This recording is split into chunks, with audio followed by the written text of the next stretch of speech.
Bab 1231. Apakah dia menginginkan sesuatu yang lebih? Sensui tersenyum dan tidak menjawab Lin Yi secara langsung. Sebaliknya, ia mendongak dan melirik Qin Yingyue. Seolah-olah dia mengatakan bahwa putranya adalah seorang playboy. Namun, Qin Yingyue tidak bereaksi sama sekali. Ia menundukkan kepala dan makan seolah tidak melihat apa-apa. Lin Yi memandang dua orang di depannya dan merasa suasananya agak aneh. Apa yang sedang mereka goda? Setelah makan siang sederhana, mereka bertiga turun bersama-sama. Karena kamu sudah mengantarkan buah-buahan dan memakannya, silakan lanjutkan pekerjaanmu, kata Sensui kepada Lin Yi di pintu masuk perusahaan. Baiklah, aku pergi dulu. Lin Yi melambaikan tangannya dan berjalan menuju mobilnya. Qin Yingyue berdiri di tempatnya, menatap Lin Yi, tidak ingin pergi untuk waktu yang lama. Air mata bening mengalir pelan di wajahnya. Sungguh suatu keberuntungan baginya bisa duduk satu meja dengannya di kehidupan ini, meski hanya sekali makan. Sensui memberinya tisu. Dia sudah pergi. Cepat hapus air matamu.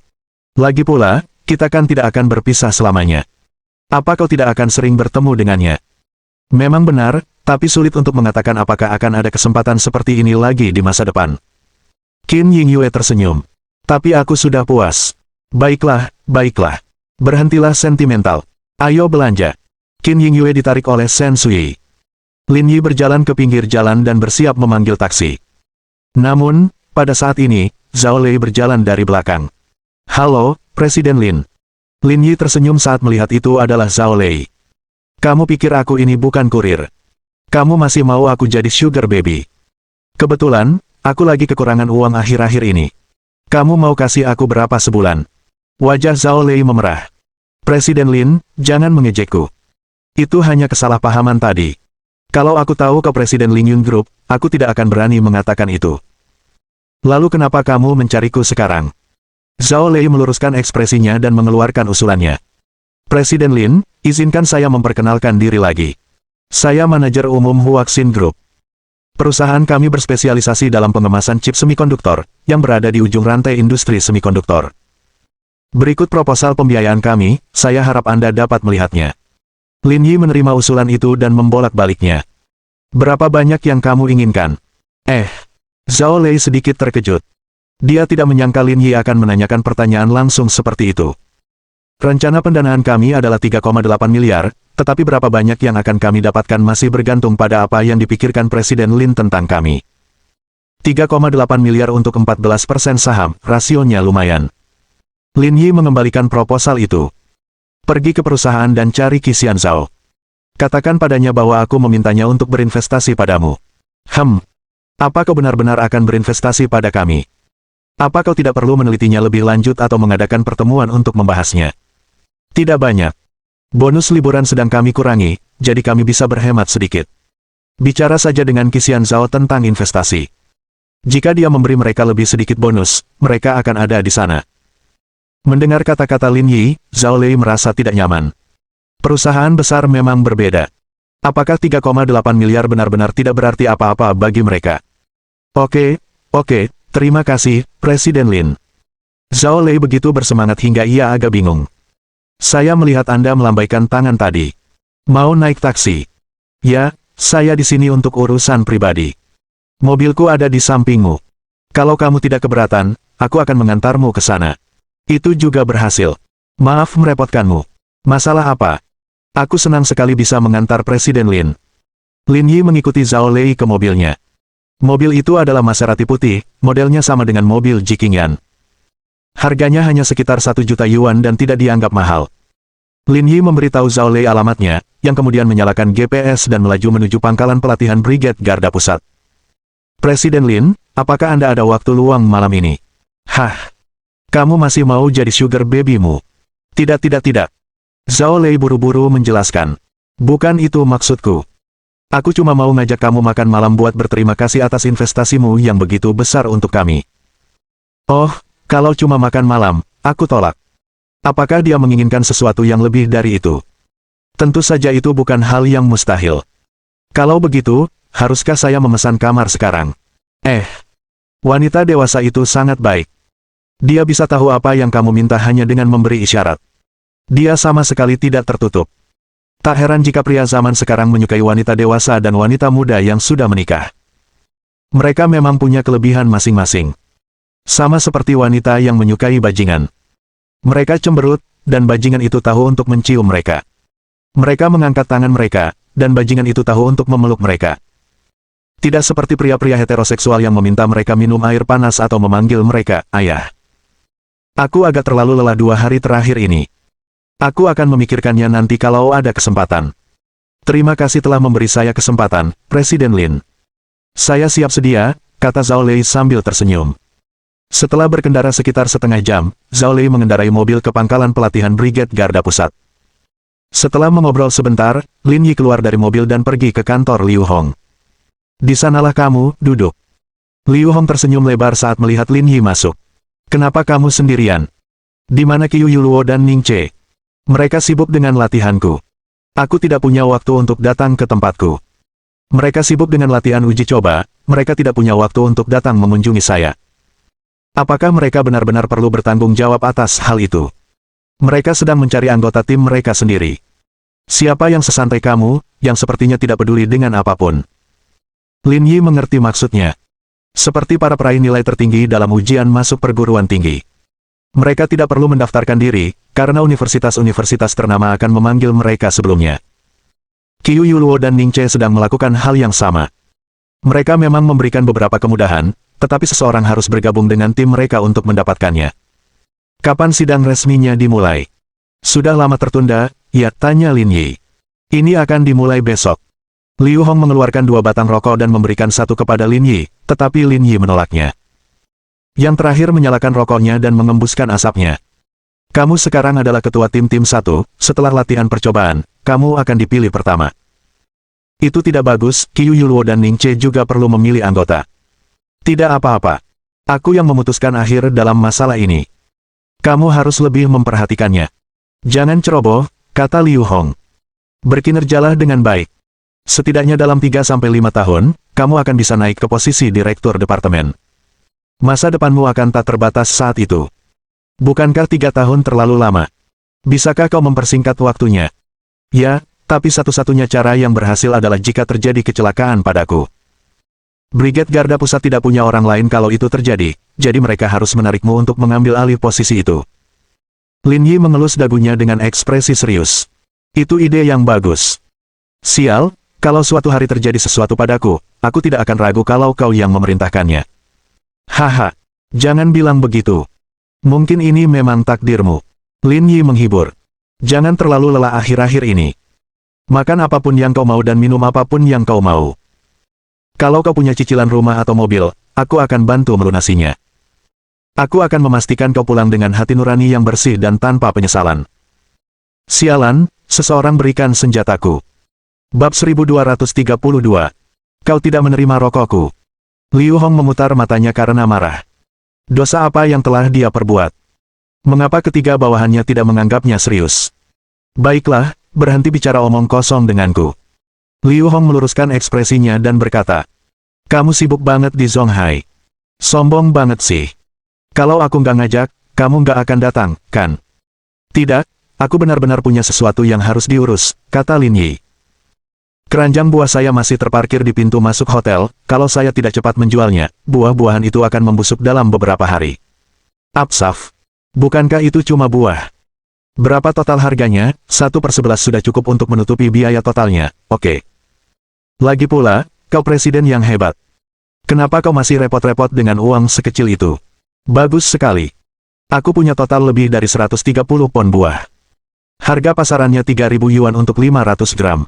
Kita sudah sangat akrab. Aku bisa menjualnya padamu seharga 2.500 yuan per pon. Aku akan memberimu diskon 325.000 yuan, jadi kamu tinggal memberiku 300.000 yuan saja. Petik 2. Apa yang kamu punya? 2.500 yuan untuk 500 gram.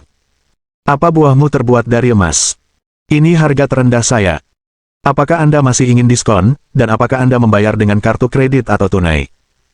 Kami juga bisa melakukan transfer antar bisnis, dan perusahaan kami bisa memberikan fakturnya. Mari kita bicarakan hal lain. Kenapa kamu takut? Bayaran 300.000 yuan saja sudah bikin kamu takut. Kau pemimpin Brigade Garda Pusat, jadi kau harus serakah. Kalau kau tidak tahu cara membuat beberapa akun cangkang, aku akan memanggil Departemen Keuangan kami untuk membantumu. Aku jamin kami akan melakukannya dengan sempurna. Petik 2. Jangan bicara omong kosong, nak. Ada kamera di ruangan ini. Nanti mungkin ada yang mulai menginterogasiku. Lin Yi tertawa. Dia tahu ini masalah sensitif, jadi dia tidak melanjutkan. Sudah lihat isi hard drive-nya. Berguna, kan? Inilah yang lebih dikhawatirkan Lin Yi.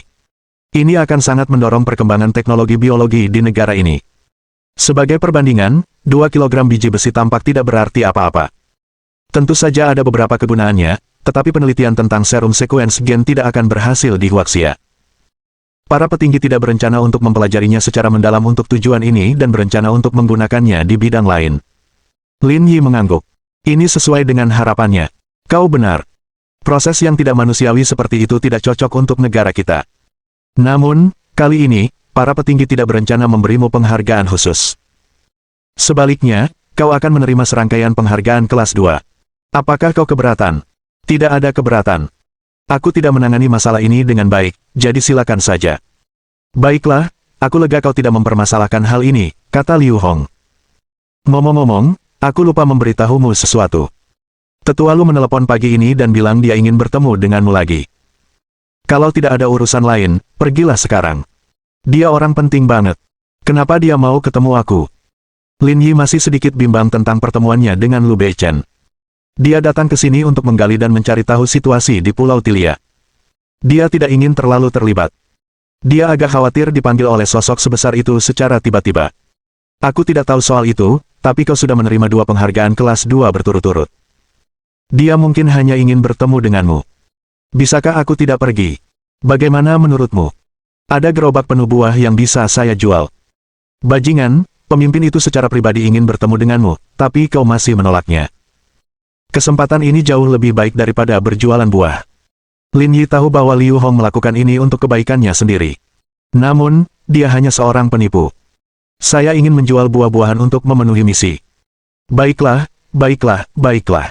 Aku akan ke sana sebentar lagi. Kita bicarakan hal lain saja. Mau ngomongin apa? Mau aku bantu naikin peringkat? Jangan main-main. Lagi pula, aku ahli dalam Ionia J, aku tidak butuh bantuanmu. Menjadi master di Ionia itu sia-sia. Datanglah ke Zaun, dan aku akan segera mengubahmu menjadi yatim piatu. Aku sudah yatim piatu. Orang tuaku sudah lama meninggal. Dasar bocah nakal. Liu Hong terkekeh dan memarahi sambil memegang rokok. Jadi, ada apa?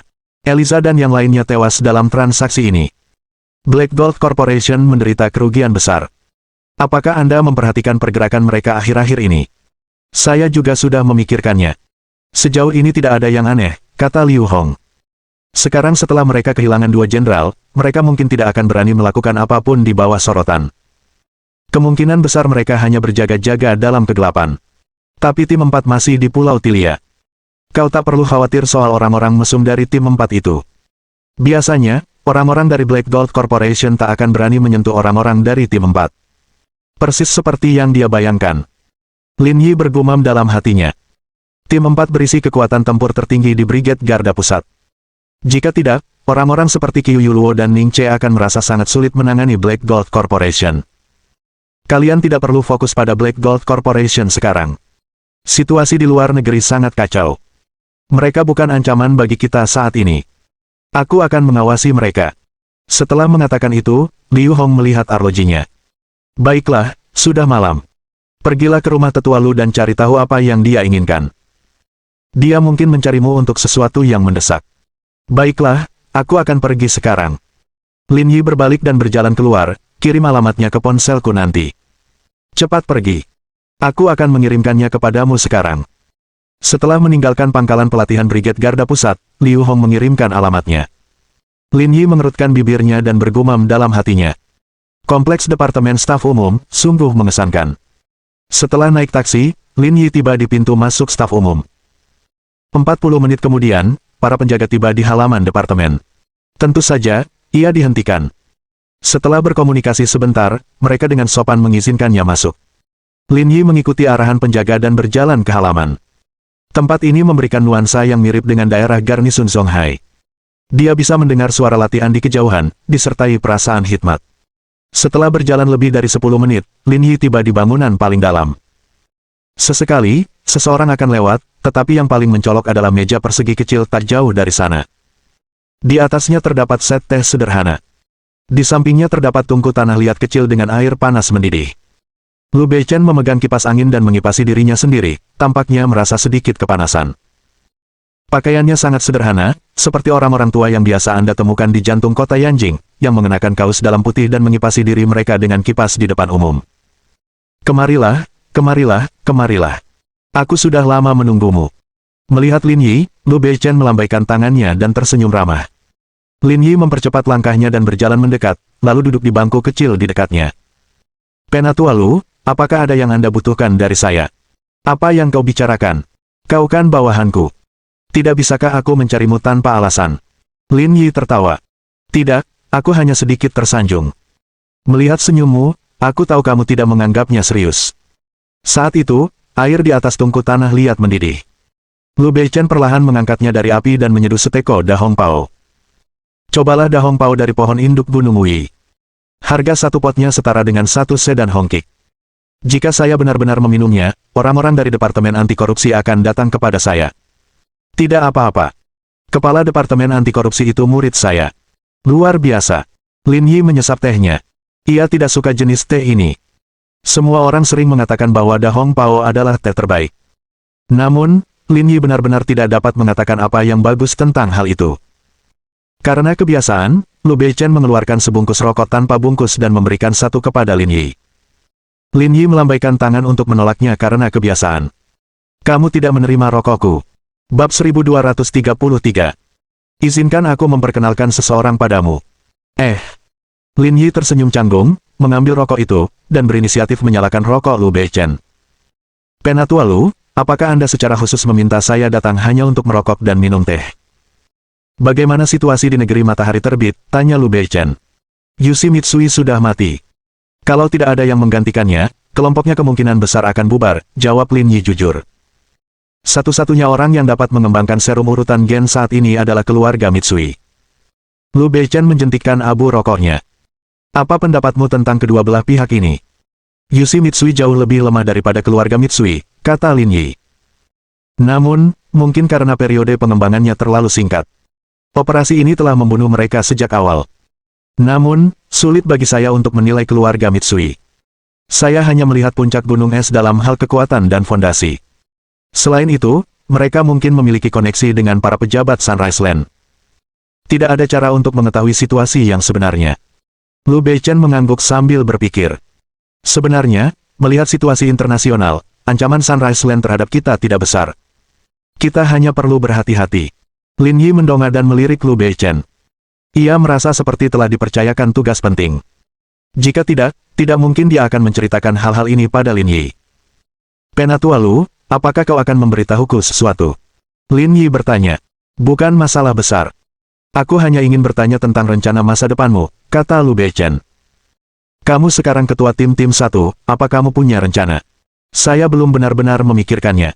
Saya hanya melakukan apapun yang diperintahkan atasan. Saya tidak punya banyak kelebihan, saya hanya penurut. Saya pergi kemanapun diperintahkan dan menangani apapun yang perlu dilakukan. Dasar bocah nakal, kau hanya tahu cara bicara omong kosong denganku setiap hari, kata Lu Beichen sambil tertawa. Seandainya saja kamu begitu penurut. Lin Yi pun tersenyum dan berkata, saya menjalaninya selangkah demi selangkah, saya berencana mengikuti jalur elit, tapi saya tidak yakin apakah saya akan bertemu orang yang tepat. Kalau begitu ikut aku. Aku akan merekomendasikanmu pada seseorang. Kau memberiku referensi. Apa itu untuk sesuatu yang mengesankan? Aku tidak tahu soal itu. Coba lihat dan nilai sendiri. Oke. Lin Yi berdiri dan membantu Lu Beichen berdiri. Mereka berdua berjalan menuju tempat latihan di halaman. Tempat latihan di sini tidak besar dan mirip dengan Brigade Garda Pusat.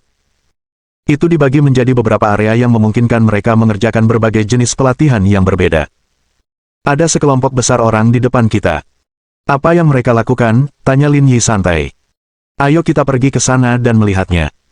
Ketika mereka melihat Lu Beichen datang, orang-orang di dekatnya secara otomatis menghentikan apa yang mereka lakukan dan memberi hormat. Salam, kepala. Lu Beichen tersenyum dan mengangguk, lalu membawa Lin Yi ke depan kerumunan. Level mereka cukup bagus. Lin Yi melihat seorang pria berusia 30-an dengan rambut pendek melakukan latihan beban di tengah tempat latihan.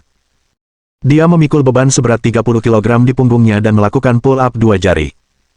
Terlebih lagi, dia melaju cukup cepat, dan ekspresinya sangat santai.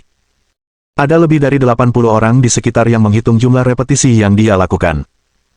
Dari segi kekuatan, dia seharusnya sudah jauh melampaui orang biasa. Bahkan para veteran di sekitarnya pun tak bisa menandinginya. Setelah mengamati dengan saksama, Lin Yi merasa bahwa bahkan mereka yang telah menguasai penggunaan kekuatan dalam dantian mereka mungkin tidak dapat melampauinya dalam hal ini. Dia adalah orang yang kejam. Dia mungkin orang yang dibicarakan Lu Beichen. Tak lama kemudian, 100 pull-up pun selesai. Pria berambut pendek itu buru-buru berlari ke sisi ban truk besar dan melilitkan tali pohon di pinggangnya. Ia menyeretnya melalui lapangan latihan yang panjangnya sekitar 50 meter, dan melakukan total 4 set, dengan total jarak 200 meter. Setelah itu, kami beralih ke push-up 1 tangan. Hasilnya sungguh menakjubkan. Orang ini bernama Sui Qiang. Dia cucu dari rekan seperjuanganku. Dia cukup terkenal. Kurasa standarnya tidak buruk. Dia juga kelas D, dia sangat berbakat dan levelnya sangat tinggi. Lu Beichen menatap Lin Yi. Bagaimana menurutmu? Kalian memang punya kekuatan yang cukup, tapi harus kuakui, dibandingkan dengan tempat latihan dan perlengkapan Brigade Garda Pusat, tempat latihan kalian agak kurang. Kurang profesional, dan fokus latihannya juga agak sempit. Meskipun program pelatihan Brigade Garda Pusat sederhana, masing-masing program sangat terarah. Berbeda dengan di sini, yang latihannya lebih banyak berfokus pada daya tahan dan kekuatan fisik. Latihannya kurang menyeluruh. Tentu saja datanya tidak meyakinkan. Mereka datang ke Yanjing hari ini, jadi saya memanggil mereka ke sini untuk melihat-lihat, kata Lu Beichen. Kondisi persidangan tentu saja tidak bisa dibandingkan dengan Brigade Garda Pusat. Saya hanya meminta Anda untuk mengevaluasi mereka. Jika memungkinkan, saya akan mengizinkan mereka bergabung dengan tim 1. Besok adalah hari sidang resmi, jadi biarkan mereka ikut sidang resmi Brigade Garda Pusat. Akan lebih baik begitu. Dasar bocah nakal, kata Lu Beichen sambil tersenyum. Lin Yi juga tersenyum.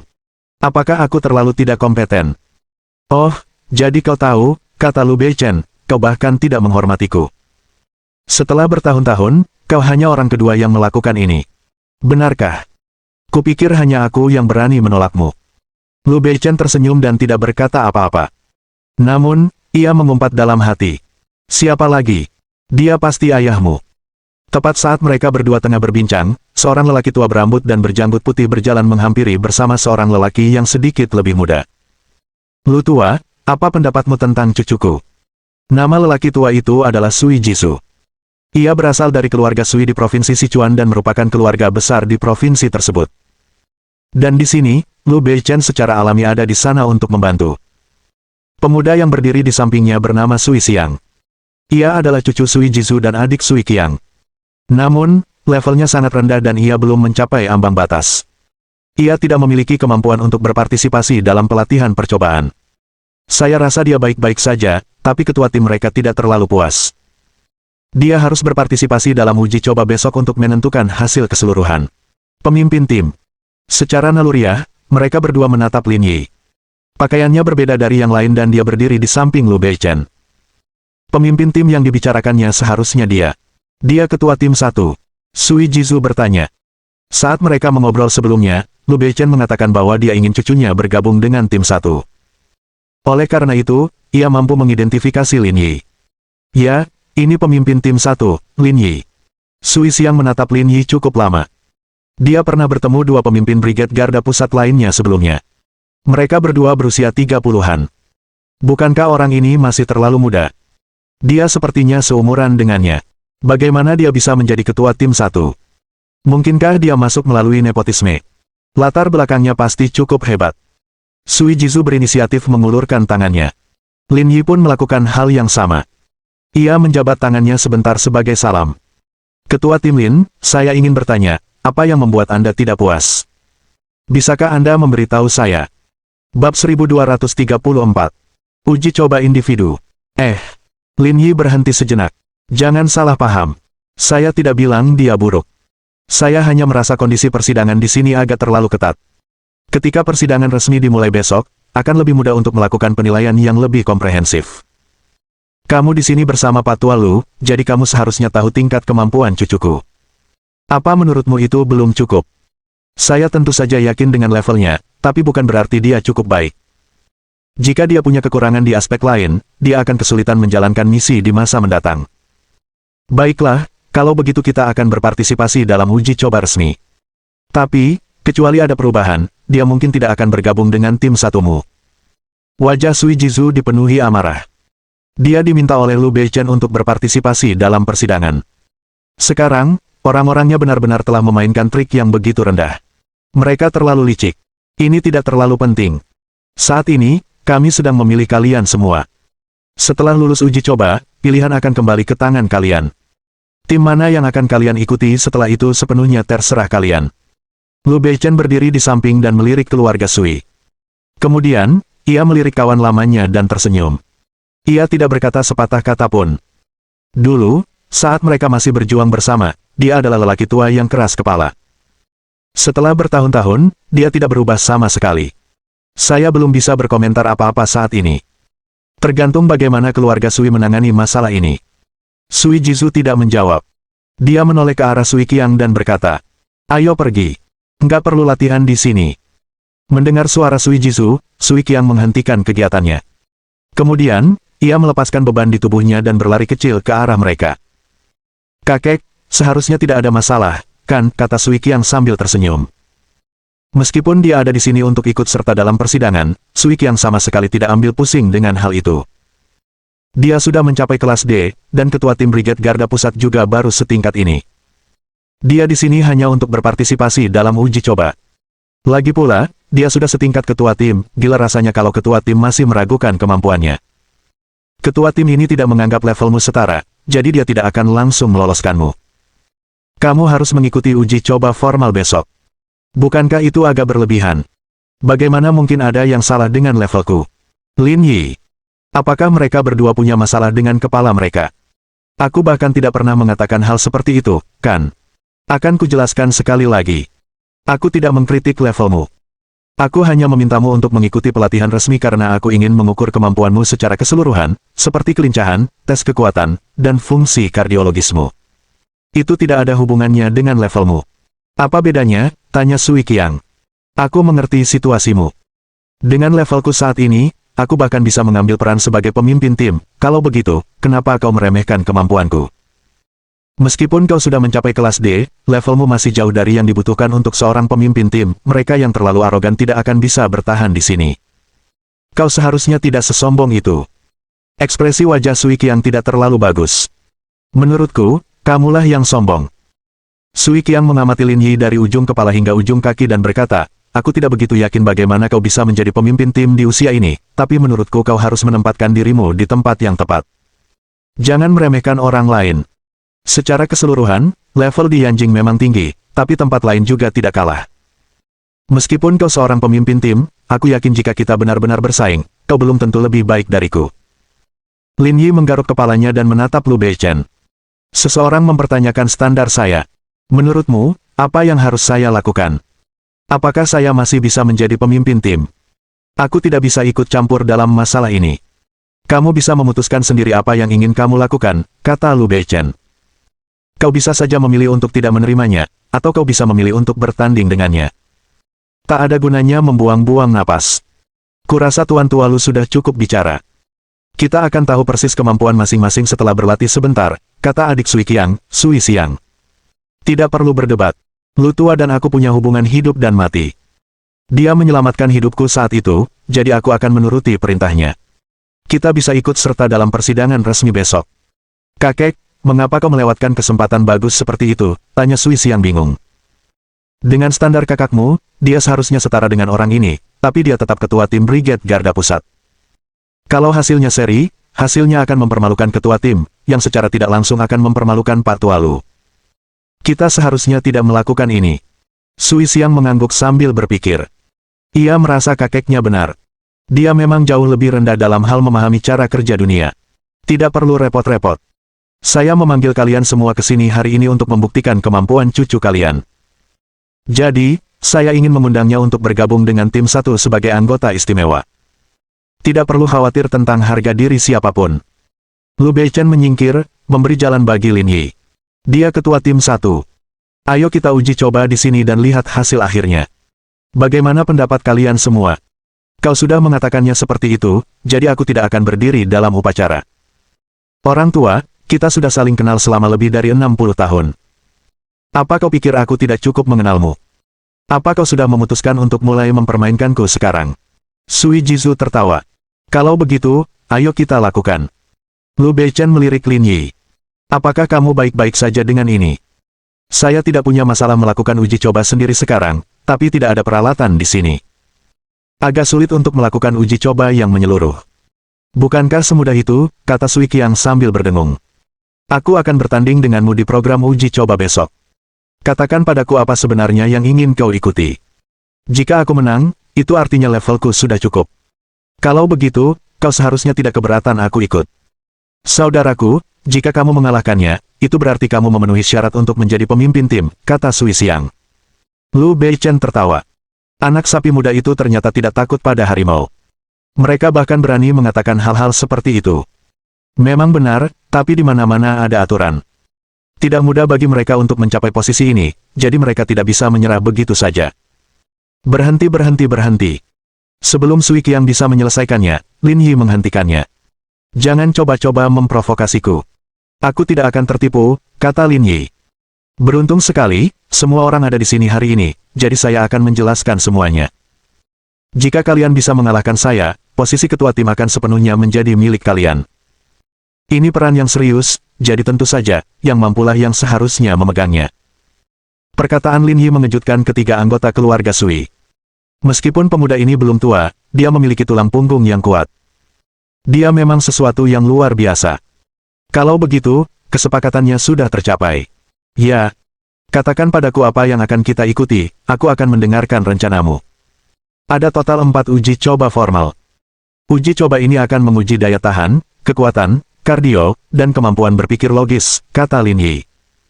Karena kondisinya tidak memungkinkan kita melakukan semua uji coba, mari kita lakukan 2 tes pertama saja.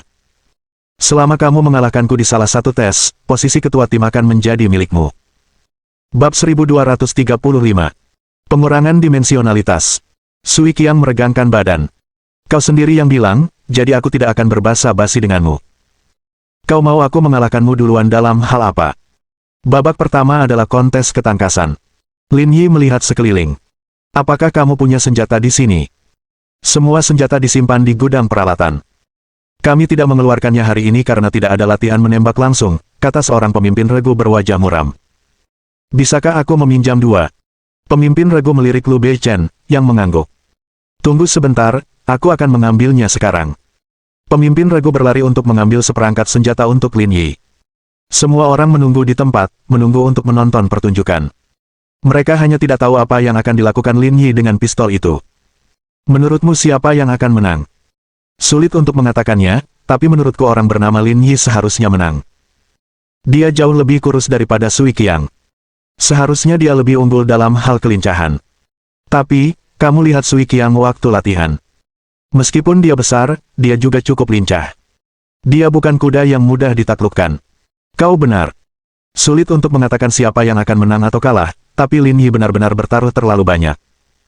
Jika dia kalah dalam satu percobaan, dia harus melepaskan posisi ketua tim, dia terlalu percaya diri. Meskipun aku tidak tahu dari unit mana mereka berasal, dia pasti cukup kuat. Dia pasti sangat percaya diri sampai berani mengatakan itu. Tapi aku agak penasaran.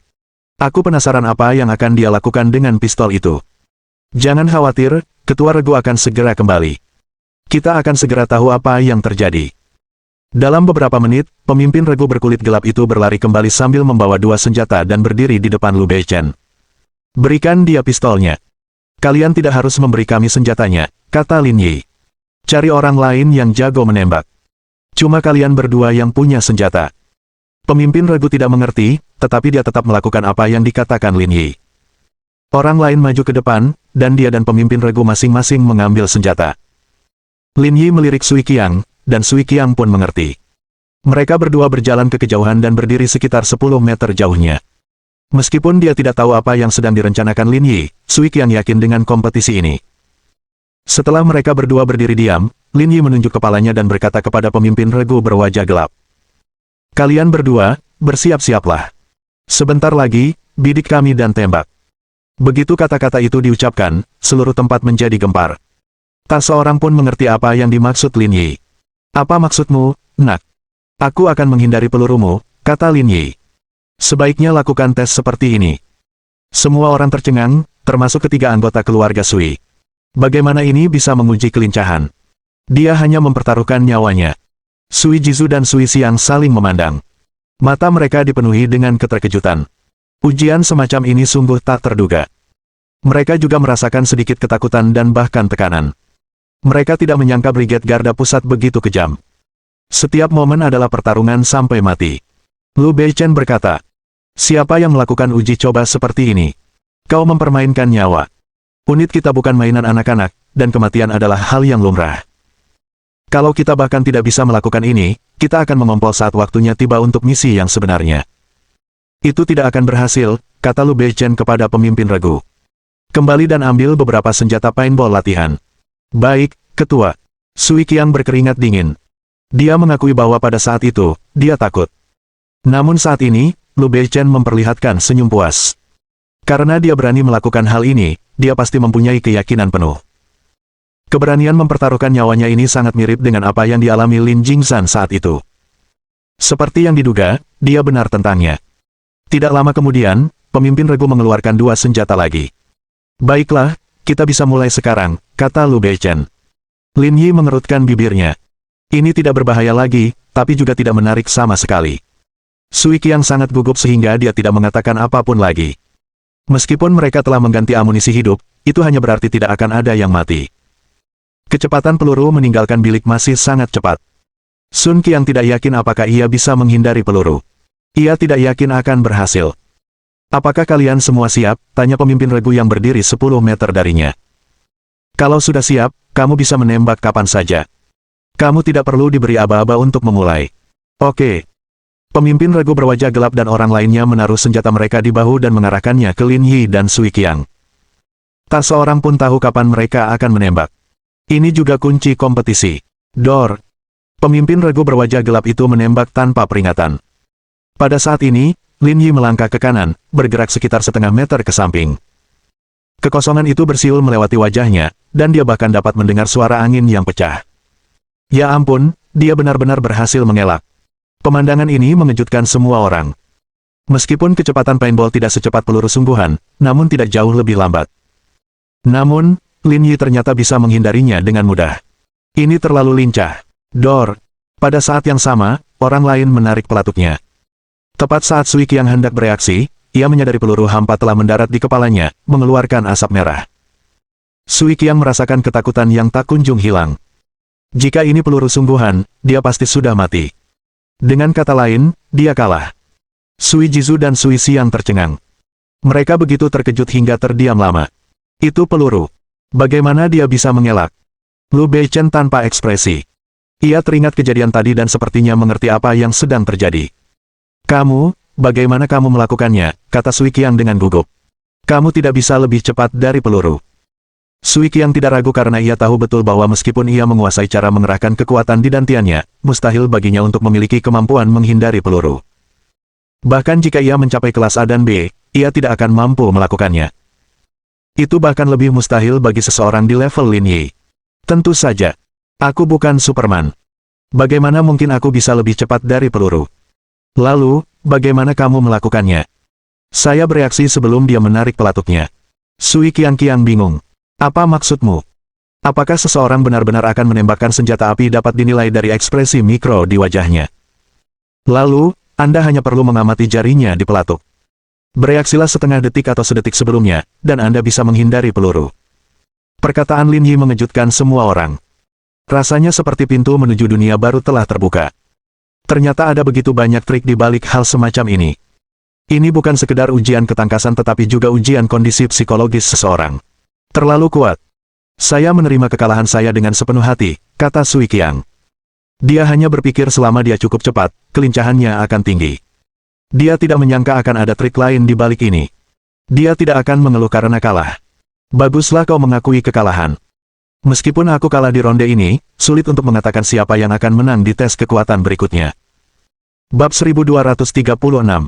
Senyum yang menarik. Kamu seyakin itu? Saya rasa kelincahan saya tidak buruk, tapi tidak sebanding dengan kekuatan saya, kata Sui Qiang. Level kita hampir sama. Kali ini, aku tidak akan kalah darimu. Katakan padaku bagaimana kamu ingin bertanding. Lin Yi bergumam, jangan khawatir, aku akan melihat apakah ada sesuatu yang berguna. Melihat sekeliling, Lin Yi melihat kendaraan lapis baja latihan tidak jauh darinya. Lin Yi memperkirakan bahwa karena ini adalah model lama yang digunakan untuk pelatihan dan beberapa bagian yang tidak perlu telah dilepas, berat total kendaraan ini sekitar 6 ton. Seharusnya kendaraan ini sempurna untuk pengujian. Aku akan mengambil ini. Melewati kerumunan, Lin Yi berjalan menuju kendaraan lapis baja latihan. Semua orang menduga bahwa kendaraan lapis baja itu mungkin digunakan dalam segmen uji kekuatan, tetapi mereka tidak tahu untuk apa ia akan menggunakannya. Di bawah tatapan semua orang, Lin Yi berjalan di depan kendaraan lapis baja. Dia melenturkan pergelangan tangannya dan berjongkok. Seluruh kendaraan lapis baja diangkat. Adegan ini mengejutkan semua orang yang hadir. Sungguh tidak dapat dipercaya. Meskipun itu adalah kendaraan lapis baja latih, berat totalnya sudah mencapai 6,7 ton, setara dengan berat 3 kendaraan off-road. Dan orang ini benar-benar mengangkatnya dengan tangan kosong. Kekuatan mengerikan macam apa ini? Melihat ini, Sui Qiang sedikit mengernyit. Dia bisa melakukan hal tersebut sendiri, tetapi mungkin akan sangat melelahkan. Kekuatan Lin Yi menunjukkan kepadanya kengerian sebenarnya dari Brigade Pengawal Pusat. Orang yang kurus dan lemah seperti itu sebenarnya dapat menggerakkan kendaraan lapis baja yang beratnya lebih dari 6 ton. Pemandangan seperti itu tidak bisa lagi digambarkan sebagai sesuatu yang mengerikan. Apakah kamu pikir kamu bisa melakukannya? Sui Jizu bertanya dengan suara rendah. Dari ekspresi cucunya, dia tahu kalau tindakan Lin Yi tidak terduga. Kurang lebih. Itu bukan masalah besar, kata Sui Qiang. Saya lega mendengarnya. Tepat saat Sui Jizu menghela napas lega, sesuatu lain terjadi yang mengejutkan semua orang yang hadir. Lin Yi tidak memilih untuk menurunkan mobil lapis baja setelah mengangkatnya. Sebaliknya, ia merangkak di bawah rel dan perlahan berbalik. Lalu, dia mengangkatnya ke punggungnya. Bersamaan dengan itu, dia melakukan 7 kali squat. Kerumunan orang tercengang. Adegan ini jauh lebih mengejutkan daripada Lin Yi yang menghindari peluru. Bahkan Lu Beichen yang berpengetahuan luas tertegun sejenak sebelum bereaksi. Apa yang dimakan anak ini saat tumbuh dewasa? Dia benar-benar memiliki kekuatan yang hebat. Meskipun ada lebih dari 100 orang di sekitarnya, mereka tidak bersuara dan menatap Lin Yi dengan mulut ternganga. Mereka merasa pandangan dunia mereka akan runtuh. Mengangkat kendaraan lapis baja itu masih bisa diterima, tapi dia malah menggendongnya di punggung dan berjongkok 7 kali. Ini keterlaluan. Setelah melakukan itu, Lin Yi merangkak keluar dari bawah kendaraan lapis baja dan meletakkannya kembali pada posisi awalnya. 7 adalah batasku. Kalau kamu bisa lebih dari 7, kamu menang ronde ini. Ketiga anggota keluarga Sui tercengang di tempat dan tidak dapat berbicara untuk waktu yang lama. Mereka awalnya mengira Lin Yi ingin melihat apakah lawannya bisa mengangkat kendaraan lapis baja itu. Tanpa diduga, apa yang sebenarnya ingin dilihatnya adalah apakah yang terakhir dapat jongkok di atas kendaraan lapis baja tersebut. Ini terlalu berlebihan. Sebenarnya, kekuatan Lin Yi tidak ada hubungannya dengan kekuatan tempurnya. Hadiah-hadiah lain yang diberikan oleh sistemlah yang menghasilkan hasil ini. Kakek, apakah perlu mencoba? Tanya Sui Xiang. Baiklah, sebaiknya kamu tanyakan hal ini pada saudaramu. Tidak, aku bahkan tidak akan mencoba. Aku mengaku kalah. Akan jauh lebih mudah jika kau mengaku kalah. Sidang resmi akan dimulai pukul 8 besok pagi. Jika kau ingin berpartisipasi, pastikan kau datang tepat waktu. Jika kau tidak ingin pergi, kau bisa mundur. Kau bisa memutuskan sendiri apa yang akan kau lakukan. Baiklah, aku akan sampai tepat waktu. Melihat Lin Yi telah meyakinkan Sui Qiang sepenuh hati, Lu Beichen dalam suasana hati yang baik. Bagaimana? Seharusnya tidak ada masalah sekarang, kan? Aku terkesan. Kau masih yang terbaik. Di mana kau menemukan anak ini? Dia terlalu abnormal. Dia benar-benar bukan seseorang yang bisa dihadapi manusia, kata Sui Jizu. Kalau dia tidak punya kemampuan, bagaimana mungkin aku mengangkatnya menjadi ketua tim 1, kata Lu Beichen sambil tertawa. Tapi cucumu juga lumayan. Dia punya potensi yang bagus. Kalau dia rajin belajar di masa depannya pasti cerah. Kalau begitu, urusan hari ini berakhir di sini. Sui Jizu menatap Lin Yi, sampai jumpa besok. Oke. Setelah berpamitan, Lin Yi memperhatikan kepergian mereka. Sedangkan dirinya dan Lu Beichen, mereka pun tak tinggal lama dan bersiap kembali untuk melanjutkan minum teh. Setelah kembali ke tempat semula, Lin Yi mengisi ulang teko. Apa pendapatmu tentang orang ini? Tanya Lu Beichen. Taruhan ya taruhan. Karakternya tidak buruk. Memasuki Brigade Garda Pusat saja sudah lebih dari cukup, tapi aku tidak bisa menghilangkan perasaan bahwa orang seperti dia tidak terlalu pintar. Kamu terlalu pintar. Itulah sebabnya tidak ada orang lain yang tampak cerdas di matamu, kata Lu Beichen sambil tersenyum. Ketika saatnya tiba untuk persidangan resmi, Anda mungkin menyadari bahwa banyak orang bahkan lebih rendah darinya. Lin Yi menyesap tehnya, kau benar juga. Lin Yi tidak menganggap itu salah orang ini.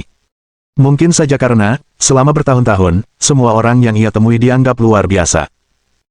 Ji Qingyan, Shen Suyi, Liang Ruoxu, Kaye Mitsui, Yushi Mitsui, dan bahkan Qi Zhao dan He Yuan semuanya sangat pintar. Oleh karena itu, ketika melihat orang-orang biasa ini, tentu saja ada perbedaan kualitas. Aku tidak akan ikut campur dalam urusan tim satu. Terserah kamu mau pilih siapa, kata Lu Beichen. Tapi saya punya ekspektasi yang sangat tinggi terhadap tim satu, lakukan dengan baik dan jangan sampai gagal. Bukankah Brigade Garda Pusat punya tim 4? Apa kita perlu melatih tim elit lagi? Tentu saja, misi-misi di masa depan akan semakin sulit. Kita tidak bisa mengandalkan tim 4 sendirian untuk menjalankan misi-misi ofensif, kata Lu Beichen. Pemikiran taktis dan strategis mereka sudah ketinggalan zaman. Jika kita terus menggunakan ide-ide kuno untuk menghadapi peperangan modern, cepat atau lambat mereka akan menghadapi masalah. Itulah sebabnya saya ingin membentuk tim baru, dan setelah pertimbangan yang matang, saya yakin Anda adalah orang yang paling cocok untuk pekerjaan ini. Semua orang terlalu terpaku pada masa lalu. Lin Yi memutar cangkir teh di tangannya dan merenung selama beberapa detik sebelum berkata. Semakin besar harapan, semakin besar pula kekecewaan. Saya tidak memiliki perasaan yang begitu kuat terhadap negara saya, juga tidak memiliki mentalitas untuk mengorbankan diri demi keadilan. Anda telah memberikan beban yang begitu berat kepada saya, sehingga saya tidak tahu harus menanggapi apa. Saat berbicara, Lin Yi menatap Lu Beichen. Dia menyadari bahwa orang itu sedang tersenyum, dan senyumnya sedikit menarik. Saya mengerti sudut pandang Anda, jadi saya tidak mengandalkan Anda untuk membela Brigade Garda Pusat dengan gigih. Selama Anda bisa menyampaikan gagasan Anda kepada bawahan dan menumbuhkan kebiasaan baru, itu sudah cukup bagi saya. Jika Anda bisa melakukan hal-hal ini, itu sudah cukup. Bab 1237. Gairah tak terduga. Lu Beichen dapat menebak secara kasar kepribadian Lin Yi dengan mendasarkannya pada Lin Jingsan. Mereka berdua tipe yang tidak suka dikekang. Sekalipun kamu sudah menjelaskan bahwa kamu tidak akan mengekang mereka, kamu tetap akan merasa tidak nyaman. Oleh karena itu, cara terbaik untuk menangani mereka adalah membiarkan mereka melakukan apapun yang mereka suka. Asalkan Lin Yi bisa memberi kontribusi, Lu Beichen akan bisa mendapat keuntungan. Memalukan mendengarmu mengatakan itu. Lin Yi bisa merasakan kebaikan dalam kata-kata Lu Beichen, yang membuatnya sedikit malu. Bagaimanapun, dia adalah salah satu penerima manfaat. Tidak ada yang perlu dipermalukan. Brigade Garda Pusat adalah tempat yang bebas untuk memulai. Aku tidak perlu membatasimu. Baiklah kalau begitu. Lin Yi menuangkan secangkir teh untuk Lu Beichen dan berkata, saya tidak yakin apa yang akan terjadi di masa depan, tetapi saya rasa pikiran saya tidak akan berubah untuk saat ini. Saya akan membantu tim satu semampu saya untuk saat ini. Namun, saya tidak akan bertanggung jawab atas apa yang terjadi selanjutnya. Haha, aku lega mendengarnya, kata Lu Beichen sambil tersenyum. Ketika pertama kali mendengar dari Liu Hong bahwa kamu tidak mau bertemu denganku, aku bertanya-tanya apakah kamu tidak mau mengambil peran yang lebih besar di Brigade Garda Pusat. Bukan itu masalahnya. Keraguan saya hanya karena buah-buahan di rumah kaca saya sudah matang. Saya sedang terburu-buru untuk menjualnya, kata Lin Yi. Sekarang setelah saya membawa semuanya ke Yanjing, jika saya tidak bisa menjualnya di sini, saya harus kembali. Nak, kau benar-benar. Lu Beichen tersenyum dan berkata, ini pertama kalinya aku melihat miliarder berjualan buah. Tapi, Yanjing tidak lebih buruk dari Zonghai. Kamu pintar sekali mencoba menjual buah di sini. Jangan bilang begitu. Kalau aku terus menjual dengan harga awalku 3.000 yuan seharga 500 gram, aku mungkin tidak bisa menjual semuanya. Hah, buah yang harganya 3.000 yuan untuk sok. Apa terbuat dari emas? Apa tidak ada orang dari Departemen Perindustrian dan Perdagangan yang mencarimu? Lu Beichen sangat terkejut. Bahkan buah-buahan istimewa yang mereka makan pun tidak bisa dijual dengan harga segitu. Mereka datang mencari saya pada hari pertama saya berbisnis, kata Lin Yi. Tapi Zonghai itu wilayahku. Kalau orang-orang dari departemen terkait datang, aku tinggal kasih tahu namaku untuk mengusir mereka. Tapi di Yanjing beda lagi. Risiko ketahuan di sini tinggi, jadi aku nggak suka ke sini. Mahal sekali. Aneh kalau mereka tidak mencarimu, kata Lu Beichen sambil tersenyum. Tapi aku di sini, jadi jual saja dengan berani. Aku akan melindungimu. Lin Yi terkekeh. Kedengarannya bagus untukku. Tunggu sampai aku menghubungimu. Jangan khawatir. Baiklah, sekian untuk hari ini, aku mau tidur lagi. Biar aku bantu kamu berdiri. Lin Yi berdiri, membantu Lu Beichen berdiri, dan mengantarnya pulang. Orang yang membukakan pintu untuk mereka adalah istri Lu Beichen, Song Yuzhen. Melihat Lin Yi, Song Yuzhen merasa sedikit asing. Dilihat dari pakaiannya, dia tidak terlihat seperti pengawal Lu Beichen. Ini Lin Yi, kamu baru saja berbicara sebentar. Jadi, dia adalah Lin Yi. Setelah mengetahui identitas Lin Yi, ekspresi Song Yuzhen menjadi jauh lebih ramah, matanya dipenuhi kekaguman. Masuk dan duduklah. Aku baru saja mau membeli sayuran. Kamu bisa pergi setelah makan. Antusiasme Song Yuzhen melampaui harapan Lin Yi. Terlebih lagi, matanya dipenuhi dengan cinta. Lin Yi sama sekali tidak mengerti hal ini. Alasan Song Yuzhen berperilaku seperti ini adalah karena hubungannya dengan orang tuanya.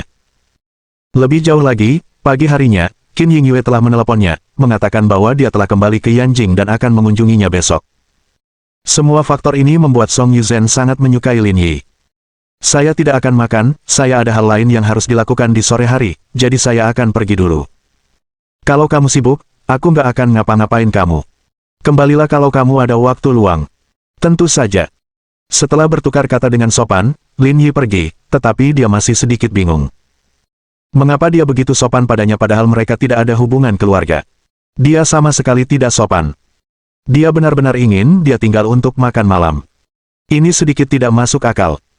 Sambil menggelengkan kepala, Lin Yi tidak menyia-nyiakan sel otaknya untuk sesuatu yang tidak bisa ia pahami. Lagi pula, itu bukan hal yang buruk. Setelah kembali ke hotel, Lin Yi melihat buah-buahan di dalam mobil. Semuanya dalam kondisi baik. Tidak busuk, jadi seharusnya tidak ada masalah baginya untuk menjualnya. Langkah selanjutnya adalah memutuskan di mana akan menjual buah-buahan tersebut. Dia tidak familiar dengan Yanjing. Satu-satunya tempat yang dia tahu dan pernah kunjungi adalah Jalan Wang Fujing. Lagi pula, sepertinya ada banyak orang kaya di sana. Cocok untuk pergi ke sana. Kring kring kring. Saat itu, ponsel Lin Yi berdering. Nomor yang tidak dikenal. Halo, apakah ini Ketua Tim Lin? Ketua Tim Lin. Lin Yi bergumam pada dirinya sendiri. Karena orang ini memanggilnya seperti itu, dia pasti orang dalam. Itu aku. Perkenalkan diri saya dulu. Saya Zhang Baotian, pengawal Tuan Tualu. Kepala suku berkata Anda punya beberapa buah untuk dijual dan meminta saya datang untuk membantu. Ada yang perlu saya bantu. Lin Yi berpikir sejenak. Aku ingin pergi ke Jalan Wang Fujing, tapi sepertinya aku tidak diizinkan mendirikan kios di sana. Bisakah kau membantuku mendirikan kios?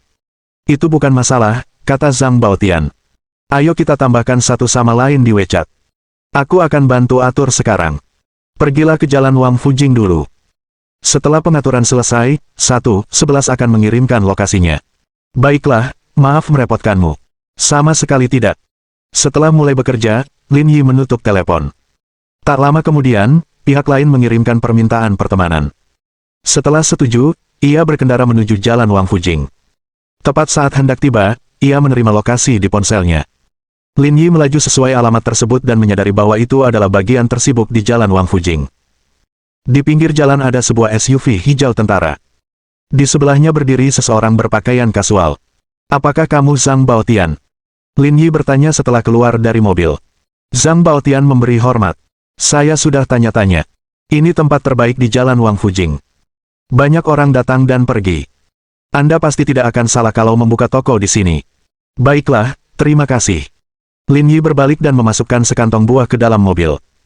Ia mengambil semangka dan menyerahkannya kepada Zhang Baotian. Semua ini ditanam tanpa pestisida. Bawa pulang dan nikmati. Ketua Tim Lin, saya tidak bisa melakukan itu. Saya tidak bisa mengambil barang-barang Anda. Tidak apa-apa. Makan saja dengan berani.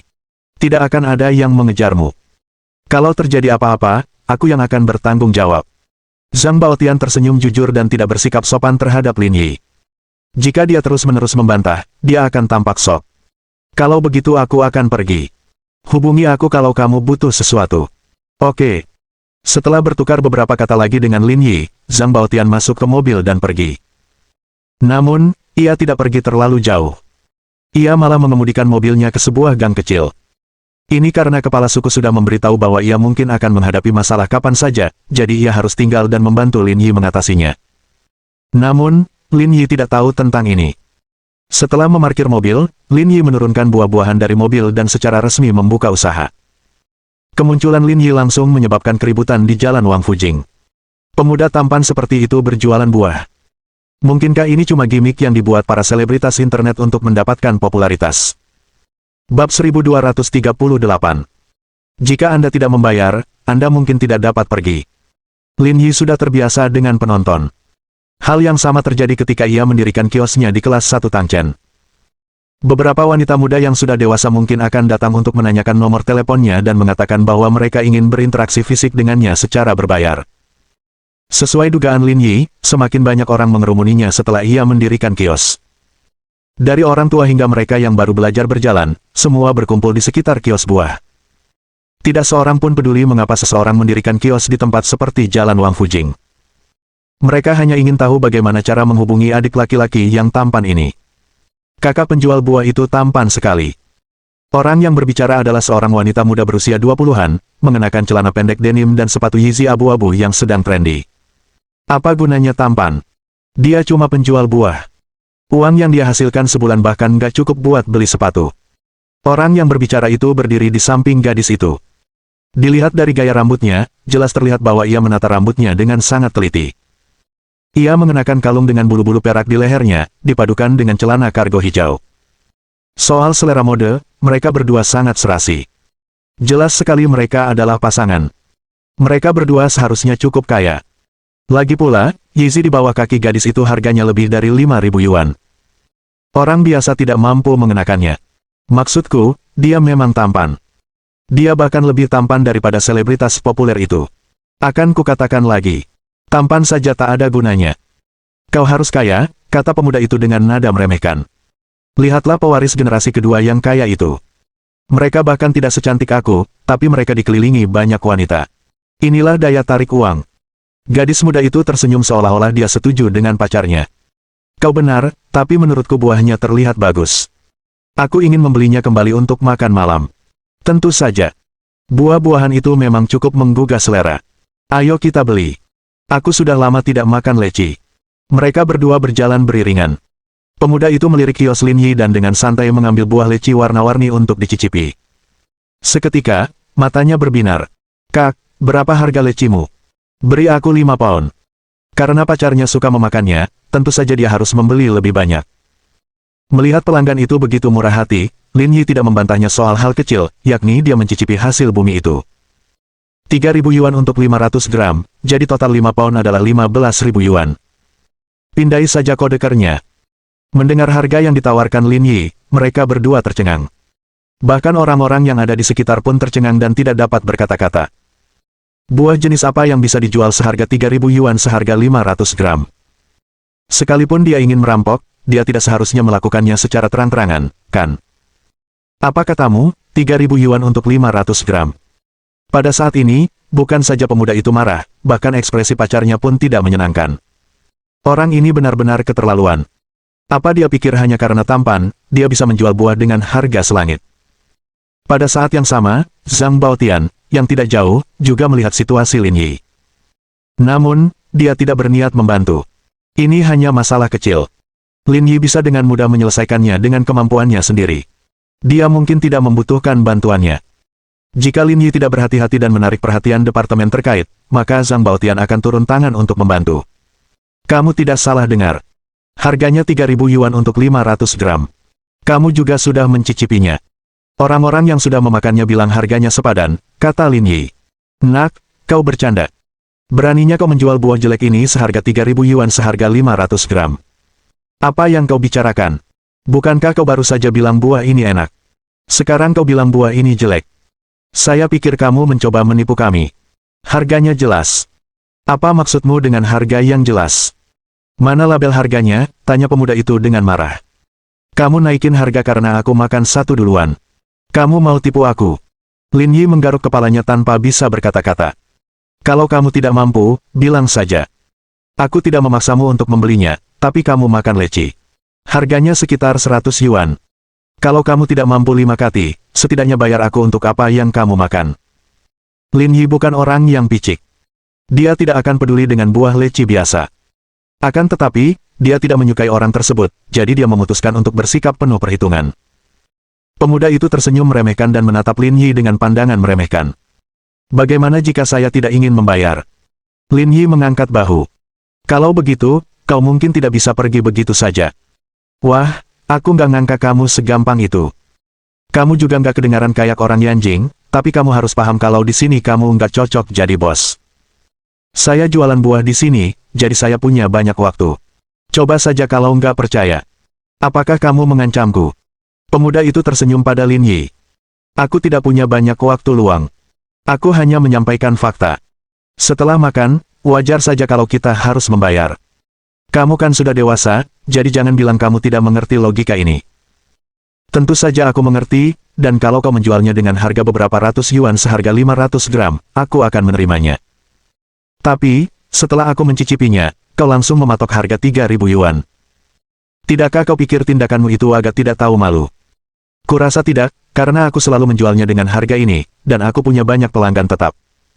Tentu saja, terserah padamu mau percaya atau tidak. Aku tidak peduli, asalkan kau mau membayarnya. Setelah mendengar kata-kata Lin Yi, orang-orang di sekitarnya mengangguk padanya. Dia merasa bahwa pemuda itu benar. Setelah mencicipinya, pemilik toko langsung menaikkan harganya. Jelas sekali ia bersalah. Dia sangat tampan, tapi aku tidak menyangka dia begitu kotor. Sepertinya orang-orang tampan seperti ini semua pemalas dan tidak praktis. Kurasa memang benar kalau mencari pacar, jangan cari yang terlalu tampan. Asal punya mobil dan rumah di Yanjing, itu sudah cukup. Penampilan tidak terlalu penting. Lin Yi melirik gadis seberat 180 pon itu. Mana mungkin kau punya kesempatan? Ayo pergi. Cepat beri dia uangnya. Anggap saja seperti mengusir pengemis. Gadis itu menarik lengan pemuda itu dan berkata, dia tidak ingin membuat masalah. Dia hanya ingin pergi secepat mungkin. Pada saat ini, dia tidak lagi memiliki kesan baik terhadap Lin Yi. Jangan khawatir, aku akan memberinya uang, tapi aku tidak punya uang tunai di sini. Aku harus menelepon teman-temanku dan meminta mereka membawakan uang. Pria muda itu sedang memegang ponselnya. Kebetulan, mereka membuka toko baru di dekat sini.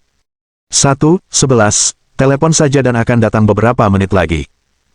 Setelah itu, pemuda itu menatap Lin Yi. Tetap di sini dan jangan pergi. 1:11 suruh mereka membawa uangnya sekarang. Disinilah aku mendirikan kiosku. Kenapa aku harus pergi? Bagus, kalau begitu tunggu saja. Dengan itu, pemuda itu menelepon dan berkata dengan keras. Saudara Chen, saya diperas oleh seseorang di Jalan Wang Fujing. Bisakah Anda mengirimkan saya uang dan juga membawa beberapa orang? Tepat di seberang jalan dari McDonald's di North Street. Kalian akan melihat kami saat sampai di sini. Tidak perlu banyak-banyak. Selusin orang saja sudah cukup. 1:11 tunggu kalian. Cepat datang saja. Bab 1239. Kios buah hancur. Melihat sikap pemuda itu, semua orang tahu bahwa sesuatu akan terjadi. Dia tidak mau memberi uang kepada penjaga toko. Dia tampak siap untuk melawan. Lupakan saja, hanya 100 yuan.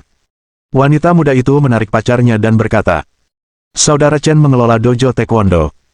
Kalau kamu panggil dia, biayanya malah lebih mahal lagi untuk membayar waktu Saudara Chen. Ini bukan masalah uang, kata pemuda itu. Saya lebih suka membayar Saudara Chen 100.000 yuan daripada memberi orang ini 100 yuan.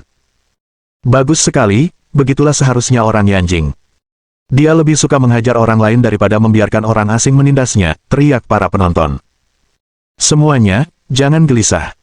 Aku sudah memanggil seseorang untuk berunding dengannya dan membiarkan dia merasakan keramahan penduduk Yanjing. Kita tidak bisa membiarkan dia menempuh perjalanan sejauh ini dengan sia-sia. Haha, bagus sekali. Orang-orang di sekitarnya pun ikut mengejek. Bahkan mereka yang tadinya tertarik dengan penampilan Lin Yi pun merasa sangat tidak enak dipandang saat ini. Terlalu keterlaluan datang ke sini untuk menipu orang lain. Meski begitu, gadis muda itu masih sedikit gugup. Kamu yakin tidak akan ada masalah? Saudara Chen terlalu keras kepala. Waktu kita makan bulan lalu, dia berkelahi dengan meja sebelah. Akhirnya, Tulang rusuk mereka patah dan harganya puluhan ribu yuan. Kalau masalah ini sampai meledak, pasti akan sulit untuk membereskannya. Bukankah aku sudah bilang tadi? Kita tinggal bayar ganti rugi saja kalau terjadi apa-apa. 100.000 yuan bukan masalah, tapi aku pasti tidak akan memberikan 100 yuan itu pada orang ini. Aku tidak bisa membiarkannya memanfaatkanku. Kalau tidak, dia akan berpikir aku benar-benar takut padanya. Melihat pacarnya sudah bertekad untuk bertindak, wanita muda itu tidak bisa berkata apa-apa lagi dan membiarkannya. Meski begitu, Lin Yi tidak mengatakan apa-apa. Ia hanya berdiri di sana dan memainkan kios buah, tidak menanggapi masalah itu dengan serius. Dalam beberapa menit, teriakan terdengar dari balik kerumunan. Semua orang berbalik dan melihat lebih dari 10 orang berjalan ke arah mereka. Mereka semua berbadan kekar dan agresif, membuat orang-orang yang melihatnya ketakutan dan segera minggir. Pemimpinnya berpakaian santai. Tingginya lebih dari 1,90 meter dan berambut pendek. Kedua lengannya penuh tato. Ia memimpin rombongan langsung ke Wang Yan. Nama pria itu adalah Chen Li, dan dia tumbuh bersama Wang Yan. Karena pernah belajar di luar negeri di Rania Selatan dan mempelajari taekwondo, ia membuka dojo taekwondo sekembalinya ke Tiongkok untuk memulai bisnisnya sendiri. Dojo ini didirikan di dekat jalan Wang Fujing. Kalau tidak, ia tidak akan bisa datang secepat itu.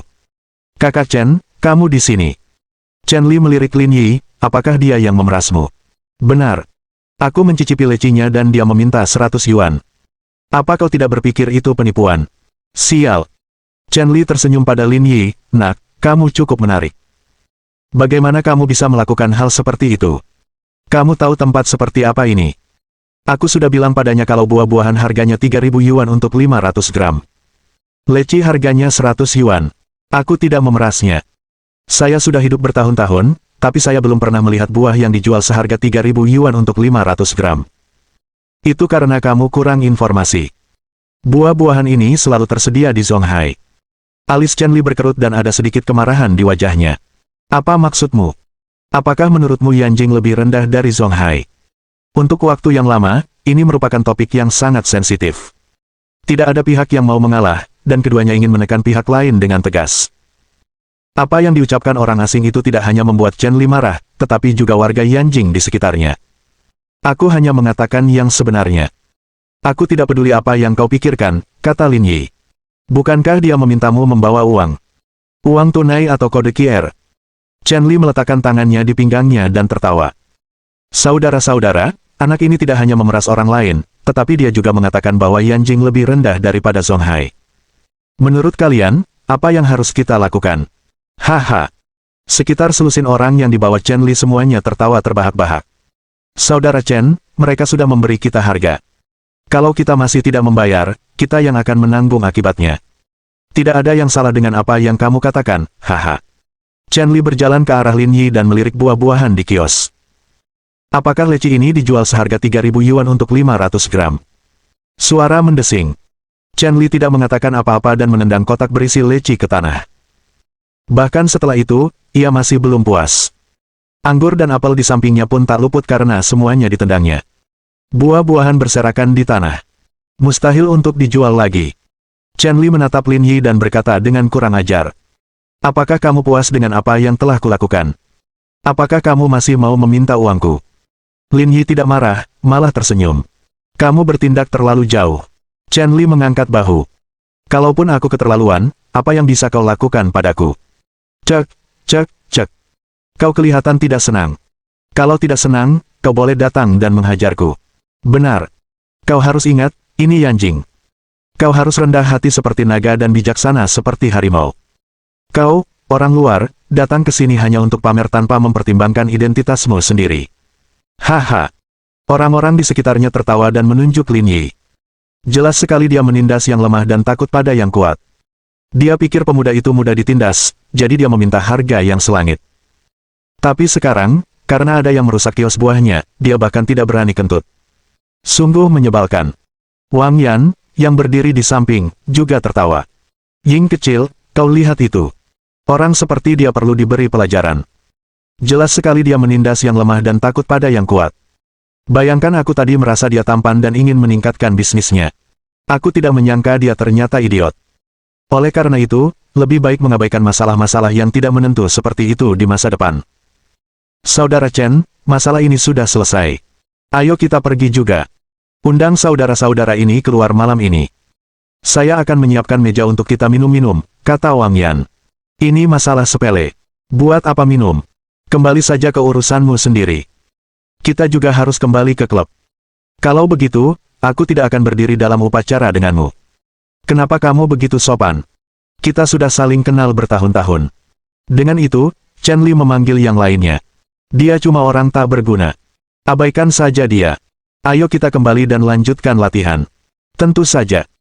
Semua orang mengangguk dan berbalik untuk pergi, tetapi pada saat ini, suara Lin Yi terdengar di belakang mereka. Sepertinya kamu salah paham. Hah? Apa katamu? Bukannya aku tidak ingin berdebat denganmu, tapi menurutku saranmu cukup bagus. Chen Li sedikit tertegun saat dia menatap Lin Yi dengan dingin. Apa yang kau bicarakan? Apa maksudmu saranku bagus? Bukankah kamu memintaku untuk menghajarmu? Kurasa itu saran yang bagus. Dengan itu, Lin Yi melangkah maju dan meninju hidung Chen Li. Sambil berteriak, Chen Li menutupi hidungnya yang berdarah dan jatuh ke tanah. Suasana berubah menjadi kekacauan. Bab 1240. Identitas rahasia. Mereka melihat Chen Li memegang hidungnya dan berteriak di tanah. Wang Yan dan yang lainnya tercengang. Dia mengira Lin Yi seorang pengecut, tetapi tidak seorang pun menyangka dia akan langsung menyerang. Begitu hebatnya sehingga bahkan setelah lebih dari 10 detik, tidak ada satupun dari mereka yang dapat bereaksi. Zhang Baotian, yang berdiri jauh, tersenyum dan bergumam pada dirinya sendiri. Kalian orang gila berani-beraninya mengejek ketua tim Lin. Apa kalian tidak sedang mencari mati? Kakak Chen. Wang Yan adalah yang pertama bereaksi. Ia berlari dan membantu Chen Li berdiri. Seseorang tolong ambilkan aku kertas. Aku punya beberapa di sini. Pacar Wang Yan mengeluarkan kertas dari tasnya dan pergi untuk menyeka darah Chen Li. Kakak Chen, bagaimana perasaanmu? Apakah kamu baik-baik saja? Saya baik-baik saja. Chen Li menggelengkan kepalanya dan merasa jauh lebih segar. Ia berdiri lagi. Sialan, serang bersamaku. Bunuh dia. Chen Li berteriak, dan orang-orang yang dibawanya bergegas menghampiri Lin Yi. Sialan, hajar dia. Lin Yi tidak bergerak. Ia menatap orang pertama yang bergegas mendekat, menjambak rambutnya, dan menendangnya dengan keras. Retakan. Suara tulang retak terdengar. Wajah orang yang ditendang itu berlumuran darah dan langsung pingsan. Dia tergeletak tak bergerak di tanah. Tak seorang pun tahu apakah dia hidup atau mati. Pemandangan ini mengejutkan semua orang. Chen Li dan yang lainnya terpaku di tanah, tak berani bergerak. Orang di depan mereka bahkan lebih kejam dari yang mereka bayangkan. Sedemikian rupa sehingga tidak seorang pun berani melangkah maju. Mereka takut mereka akan tersingkir juga. Hah? Kenapa kalian semua berhenti? Tanya Lin Yi. Kamu takut? Itu memalukan. Lin Yi kembali ke kios dan mengeluarkan pisau ukir semangka. Kalau kamu nggak percaya diri, pakai pisau aja. Jangan sampai kelihatan kayak aku lagi ngebully kamu. Melihat pisau semangka di tangan Lin Yi, tidak ada seorang pun yang berani mengambilnya. Mereka begitu ketakutan hingga kaki mereka gemetar. Lin Yi menendang tubuh Chen Li, sampah, aku memberimu kesempatan, tapi kau tidak berguna. Kita akui kekalahan. Kita impas. Aku akan pergi bersama anak buahku sekarang. Kamu boleh pergi, tapi kamu harus membayar barang-barangmu, kata Lin Yi. Buah-buahan yang Anda tendang beratnya sekitar 60 pon, atau totalnya 180.000 yuan. Apakah Anda akan menggesek kartu atau membayar dengan kode QR? Chen Li dan Wang Yan tercengang. Mereka begitu fokus pada pertarungan hingga melupakan masalah ini. Buah-buahanmu tidak mungkin bernilai begitu banyak uang. Kamu hanya menaikkan harga secara artifisial. Menaikkan harga secara artifisial, kata Lin Yi. Bukankah aku sudah bilang padamu kalau harganya 3.000 yuan untuk sok? Kenapa kau masih bilang aku yang menaikkan harganya? Sepanjang hidupku, aku belum pernah melihat buah semahal itu. Kalau kamu setuju, aku akan bayar 100 yuan untuk 500 gram. Tidak lebih. Kamu gila banget, iya. Aku jual buah seharga 3.000 yuan seharga 500 gram, dan kamu ganti rugi 100 yuan per pon. Apa aku tadi nggak sengaja bikin kamu cedera otak? Percuma saja kau bicara begitu banyak.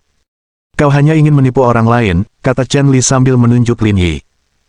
Begini, jangan pikir kami takut padamu hanya karena kami tidak bisa mengalahkanmu. Aku terlalu malas untuk berdebat denganmu. Lin Yi terkekeh. Yah, sayangnya, kau hanya bisa berdebat denganku sekarang.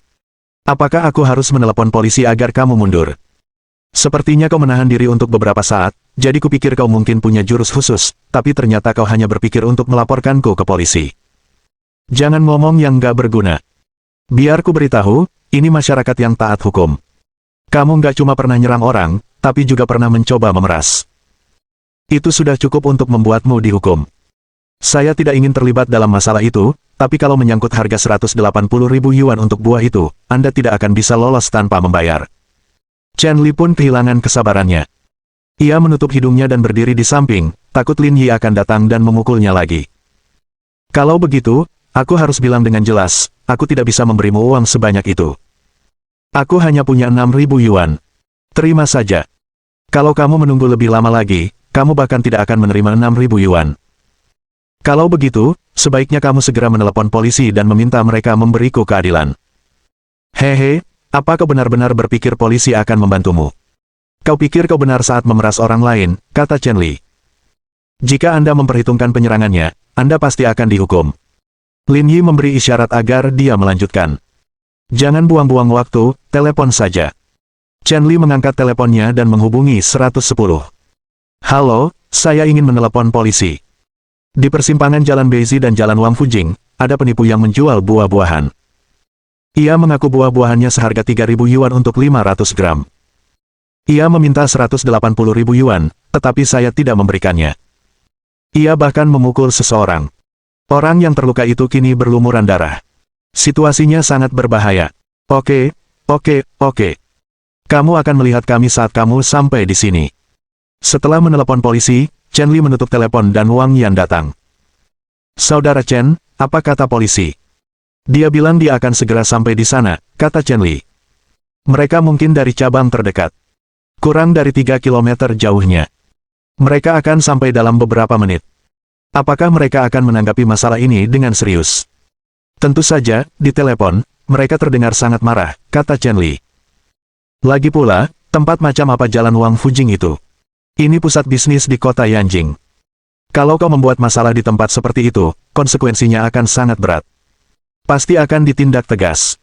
Kau benar, dan buah-buahan yang dia jual seharga 3.000 yuan per pon itu hampir semahal harga pernikahan yang selangit. Mana mungkin mereka bisa melepaskannya begitu saja. Pada saat ini, Zhang Baotian, yang berada di luar kerumunan, diam-diam mundur jauh. Dia harus menghadapi ini sekarang karena keadaannya semakin memburuk. Zhang Baotian kembali ke mobilnya. Beberapa menit kemudian, ia melihat sebuah mobil polisi melaju ke arah Lin Yi. Zhang Baotian berjalan ke tengah jalan dan menghentikan mobil polisi di belakangnya. Ya, Tuan.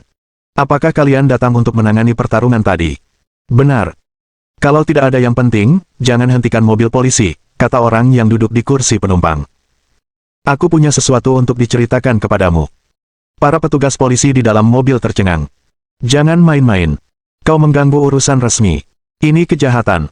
Di tengah-tengah hukumannya, polisi di kursi penumpang tercengang. Ini karena Zhang Baotian telah mengeluarkan identitasnya. Kali ini keduanya tercengang. Personel militer. Tidak perlu diragukan lagi. Dokumennya asli. Bisakah kalian berdua memarkir mobil di pinggir jalan? Ada yang ingin kukatakan. Kedua orang di dalam mobil saling memandang dan merasa ini bukan masalah kecil. Mereka memarkir mobil di pinggir jalan dan keluar. Ini KTP saya, silakan periksa. Kedua polisi itu mengambil dokumen tersebut dan tercengang. Dia dari Departemen Staf Umum. Halo, Kamerat Letnan. Mereka memberi hormat, tidak meragukan keaslian KTP tersebut. Militer dan polisi adalah satu keluarga. Tidak perlu seformal itu, kata Zhang Baotian sambil tersenyum. Saya terutama ingin membicarakan apa yang akan terjadi. Kalian akan pergi untuk menghadapi pertarungan itu, kan?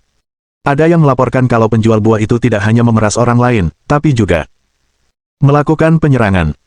Kita harus menangani masalah serius seperti ini. Petik 2.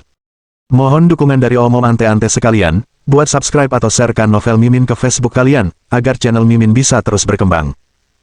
Dengan begitu, Mimin bisa lebih semangat untuk up novel seru lain ke depannya.